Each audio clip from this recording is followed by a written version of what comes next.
মার্কিন প্রেসিডেন্টের একের পর এক বেপরোয়া সিদ্ধান্তের ব্যাপারে ক্ষুব্ধ কানাডার মানুষ এবার প্রতিবাদ জানাতে রাজপথে নেমেছে বিশ্বজুড়ে বিনয়ী হিসেবে পরিচিত এই জাতি। কোনোই উঁচিয়ে বিশেষ র্যালির মাধ্যমে প্রতিবাদ জানাচ্ছেন তারা। প্রথমে ছিল শুল্ক আরোপের হুমকি ধামকি, এরপর বাস্তবেই তা কার্যকর করলেন মার্কিন প্রেসিডেন্ট। এরপর তার আর কোনো কথাকে নিছক ঠাট্টা হিসেবে নিচ্ছেন না কানাডার নাগরিকরা। বিশেষ করে কানাডাকে যুক্তরাষ্ট্রের ৫১তম অঙ্গরাজ্য বানানোর যে কথা ট্রাম্প বলে আসছেন তা নিয়ে এবার উদ্বিগ্ন দেশটির বাসিন্দারা। তারই প্রতিবাদ জানাতে কোনোই উঁচিয়ে মাঠে নেমেছেন তারা।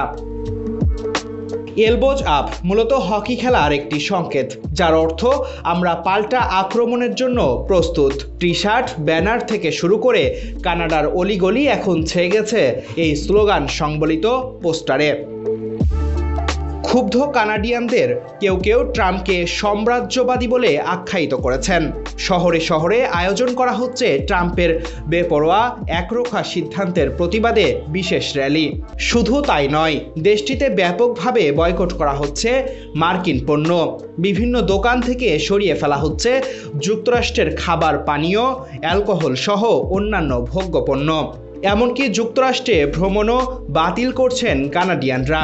তারা বলছেন, কানাডার বহুদিনের পুরনো মিত্র যুক্তরাষ্ট্র হঠাৎ করে তারা কানাডার সম্পূর্ণ বিরুদ্ধে অবস্থান নিয়েছে, যা বিশ্বাসঘাতকতার শামিল।